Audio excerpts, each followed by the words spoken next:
এইবার আমরা পুরো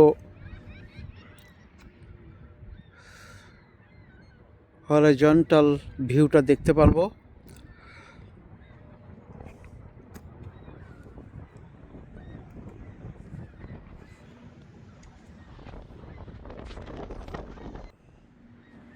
এখন এই যে স্নোগুলো এখনও ওয়াটারের উপরে মেল্ট হয়নি, স্নোগুলো এখনও গলতেছে না বা ধীরে ধীরে গলতেছে। এই স্নোগুলো এতদিনেও গলেনি, এটাই আমরা অত্যাশ্চর্যের বিষয় দেখতে পারি যে কিভাবে পানির ওপরে স্নোগুলো ভেসে ভেসে থাকে। এবং এই দিক দিয়েই এই যে নদীর স্রোতটা, আমরা যেদিকে ক্যামেরাটা ধরে আছি ওই দিকেই নদীর স্রোতটা যাচ্ছে এবং ওই দিকেই আমাদের ফলস, নায়াগ্রা ফলস। সেই নায়াগ্রা ফলসের সংযোগস্থলে কিছুক্ষণ পরে আমরা যাব।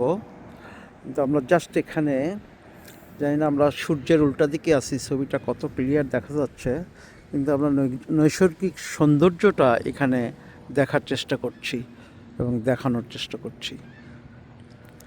দেখা যাচ্ছে এখানে দুই পাশ দিয়ে দুইটা রিভার থেকে একই একটা সংযোগস্থলে এসে পানিগুলো মিলিত হয়েছে এবং এই পানিগুলোই সরাসরি নায়াগ্রা ফলসে যাবে এখান থেকে।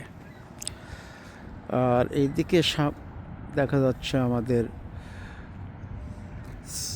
সামারের পূর্ব মুহূর্তে আমাদের এখানে এখন স্প্রিং চলতেছে। এই স্প্রিংয়ের নৈসর্গিক সৌন্দর্যটা দেখা যায় এইভাবে, কত সুন্দর ওপেন ফিল্ড।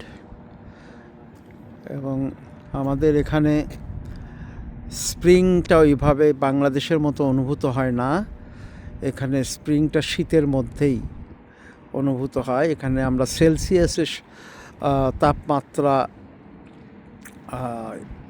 অনুভব করি।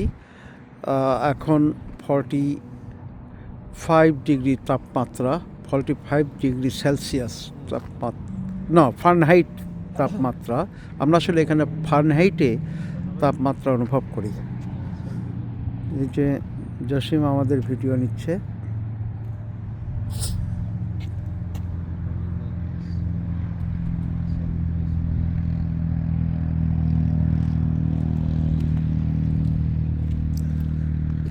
দেখুন কত সুন্দর একটা জায়গা, কত সুন্দর একটা জায়গা।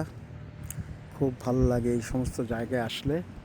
আমরা যদিও মাঝে মাঝে আসি, কিন্তু এবার একটু বেশি ইন্টারভ্যালে আসছি, 5 থেকে 6 বছরের ইন্টারভ্যালে এবার আসছি। কারণ মাঝখানে করোনা গেল, করোনার পরেও তো আসলে সময় সুযোগ করে উঠতে পারি নাই। যাই হোক, দেখুন কত সুন্দর। এই যে বার্ড সিগাল, এই যে একটু উড়ে গেল, যে বার্ডসটা কত কাছে থেকে আমি বার্ডসটার ছবি নিচ্ছি। এটা অবশ্য ট্রাই করছে আমাদেরকে বোঝার জন্য যে সে উড়বে কি না, কেমন সে উড়বে কি না সেটা বোঝার চেষ্টা করছে। উড়ে গেছে, একটু দূরে যা বসলো।